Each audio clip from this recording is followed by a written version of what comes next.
The largest oil-producing countries well known to us are countries in the Middle East, including Saudi Arabia. But in fact, Venezuela has the world's largest oil reserves and is also the most dangerous country. Venezuela, a country that has been profusely producing the natural resource of oil, is now in crisis and on the verge of collapse due to complete paralysis of the country's function. Due to the lack of money in the country, electricity is often cut off and food in stores, where the refrigerators stop and spoil, and the food shortage is even more extreme. People rummage through garbage heaps to fill their hungry stomachs, and if they can't find food, they eat animals they can find and eventually attack the zoo. They are so hungry that the average weight of the people dropped by 25 pounds in just a few years. In neighboring Colombia's red light district, hundreds of Venezuelan women camped out trying to sell their bodies.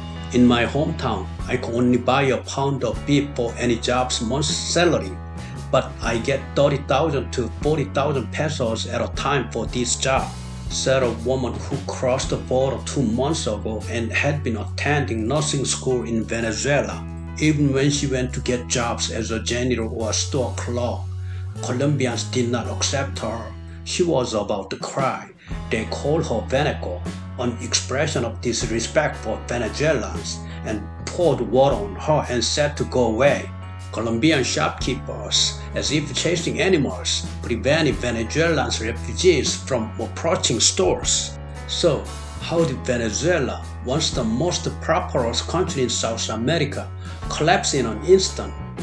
In 1918, Venezuela started to enter the world oil market when a huge amount of oil was discovered.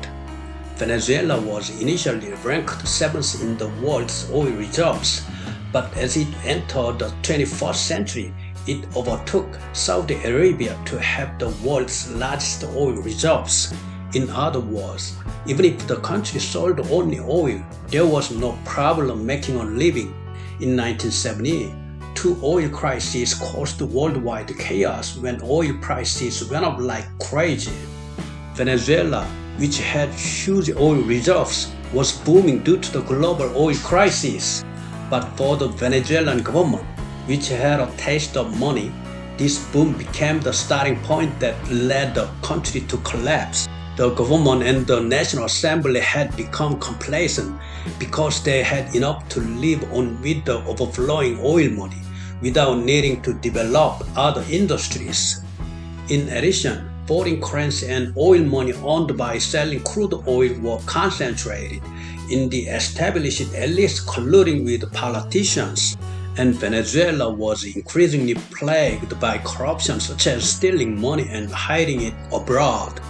As the country has developed in this way, polarization has occurred, in which even with the world's largest oil reserves, only a few prosper and all others suffer from extreme poverty. Eventually, unstable oil prices plummeted, and the government cut off welfare to the people.